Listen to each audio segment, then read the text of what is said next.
depuis 45 ans, je dirais que je vis en métropole. J'ai découvert une soirée Bel-Air, mais c'était magnifique, le sourire des femmes. Le sourire des danseurs et des danseuses. Ça fait partie de l'esprit Bel-Air. Ouais, magnifique. Donc, magnifique, vraiment. Il a fallu quand même 45 ans pour redécouvrir l'ambiance Bel-Air. Oui, parce qu'en on l'avait presque oublié aussi, le Bel-Air. Je crois que ça revient beaucoup. Depuis un certain temps, on est en train de redécouvrir ce qui a toujours fait la force de notre île. Oui, et qu'on avait beaucoup oublié. Mais on revient à la source de... Oui, à la source, aux traditions, aux racines du pays. Et je trouve ça magnifique parce qu'il était temps qu'on redevienne nous-mêmes. Exactement. Et non autre chose. Exactement, je suis tout à fait d'accord avec toi. Donc toi, tu vis en métropole? Oui, je vis en métropole. Donc maintenant, je suis un peu plus souvent à la Martinique. Je peux faire quelques mois à la Martinique. Je repars un peu voir mes enfants et mes petits-enfants. Mais mon père est natif de Monero. Je suis vaubien. Donc, mais mon père a vécu beaucoup. Les vaubiens de Haugrain, ce sont des natifs finalement. C'est par rapport à mon père, qui est allé vivre à Haugrain sur le terrain de ma mère. Mais en réalité, mon père est juste à côté de Monero. Et donc je reviens vivre là où mon père a grandi.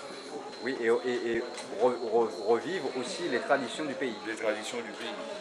J'ai toujours été un grand défenseur de ça. Je suis le vice-président de l'Amicale des Robertais d'Outre-mer. Et donc juste avant de revenir à la Martinique, on a organisé le chanté de Noël. Ah oui, bien. Absolument. Et donc du coup, je reviens et j'entends un bruit d'ici, donc en étant chez moi. Donc je dis, je vais monter pour voir où c'est que ça se passe. Et donc du coup, je découvre la maison comment dirais-je, des associations de Monero. Et donc du coup, j'ai rencontré Claude, on a discuté et tout. Et donc du coup, moi je trouve ça magnifique, c'est un bel exemple. Et j'inciterai beaucoup de parents et des gens de Monero à venir assister un peu plus parce que j'ai l'impression qu'il y a beaucoup de gens que je croise et je ne les vois pas dans ce qui se passe ici. C'est quand même dommage. Quand on est parents ou grands-parents, c'est important de faire découvrir à nos enfants, mais aussi à nos petits-enfants, les traditions de chez nous. Et aussi de voir que la tradition se perpétue. Se perpétue, mais surtout aussi de permettre aux enfants de rencontrer d'autres enfants et de savoir ce que c'est que la vie associative. Parce que la vie associative a une place fondamentale dans notre société et encore bien plus qu'avant, je dirais.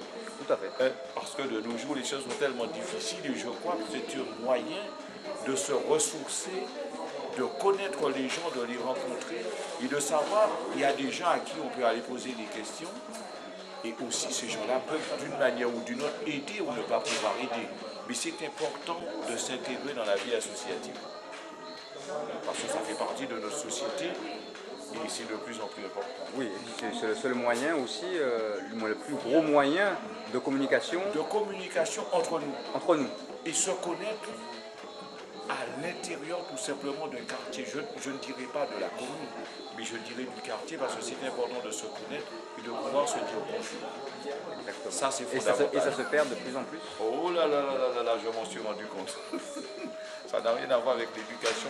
On a cru comprendre qu'on était plus intelligent que nos parents, mais nos parents étaient bien plus intelligents que nous. Parce que l'éducation qu'ils nous ont inculquée, on aurait dû la garder et non d'essayer de faire comme les autres. Restons nous-mêmes et cultivons ce que nous avons de fort et prenons chez les autres ce qu'il y a de fort. Et rejetons ce qui n'est pas pour